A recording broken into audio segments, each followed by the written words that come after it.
My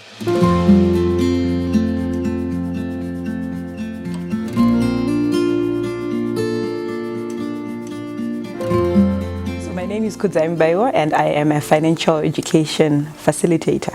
I like to talk about money. I write, I speak about money a lot.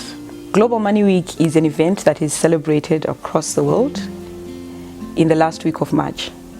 And this is where we all come together and focus on a particular theme and talk about how we can manage money better. It started off being a program for just youth, but now it is celebrated by everybody because we all use money and I think everyone likes money. The theme for this year is Build Your Future, Be Smart with Money. As a financial educator, I have always promoted the need for planning. I believe that for you to be happy in life, you don't necessarily need to make more money. It would be nice to make bucket loads of money. But more important is that for the money that you do have, you plan for it.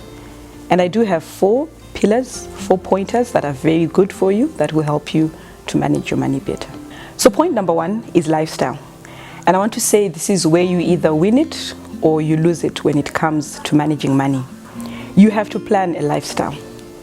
Most of your life problems, most of your money problems are solved when you ensure that you live according to your means. And for many people, where they get it wrong is that they are making $100, but they are living perhaps $120 or even $150 life. The simple secret here is to make sure that your income is matching your expenses. And how is that done? That is done by using a simple plan, which is called a budget. Contrary to what many people believe, a budget is not designed to make your life horrible. It is to help you to become efficient. It is to make sure that everything that you need is taken care of. And this also includes entertainment and, just budgeting for joy. I always say you must budget for joy. And so when you talk about being smart with money, when you talk about planning for your future, it is the things that you're doing on the daily. It is the thing that you're doing every month, which is to make sure that you are living within your means. The second pillar is emergencies. You may be great with money, you have selected a lifestyle you can afford and everything is somewhat balancing. But there will always be things that are happening in life that we do not necessarily plan for. And these are called emergencies. It could be sickness, it could be death, accidents, fire, theft.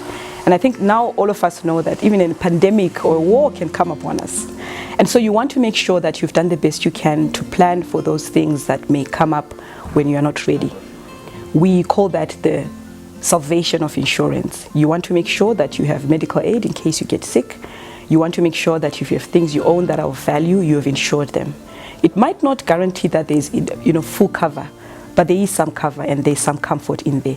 And so you want to make sure, as the second point, that you have prepared yourself for any emergency that may come through in life.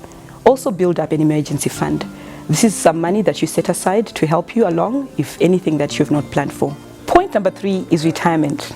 There will come a point in life for every one of us when we can no longer be economically active. And at that point, you must have something somewhere that will take care of you. We normally want to think that we start to prepare for retirement late in life. But in truth, the moment you turn 25, you must start to make plans for your retirement. And for many of us out there who are parents, you need to know something. Your children are not a retirement plan. That is something that you yourself must take care of.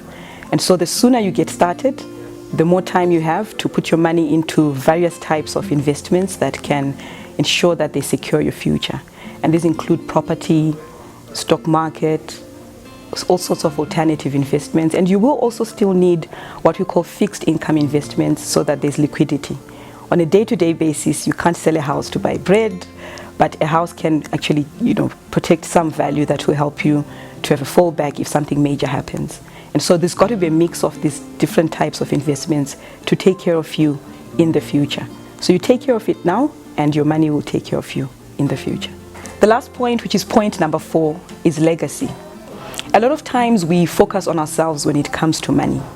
We think about how we are living, which is lifestyle. We think about emergencies, which is great. We think about our own futures, which is retirement. But I feel that it's also important for us to make plans for the people and perhaps even the causes we care about. You may have children, you may have dependents. I think it's great to give them a fair chance in life, give them a really great start, even better than the one you had. It is my feeling and always something I share with people that think about the fact that The cycle of poverty, if that is what you have lived through, should end with you.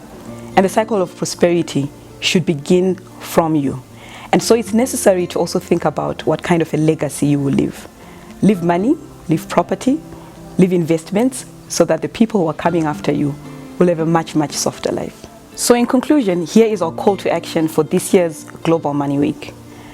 Make sure that you have a lifestyle you can afford. Ensure that you have prepared for emergencies.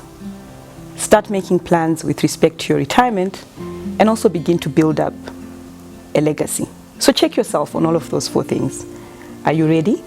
If you're not, the question to you and the call to action is how far? How far are you?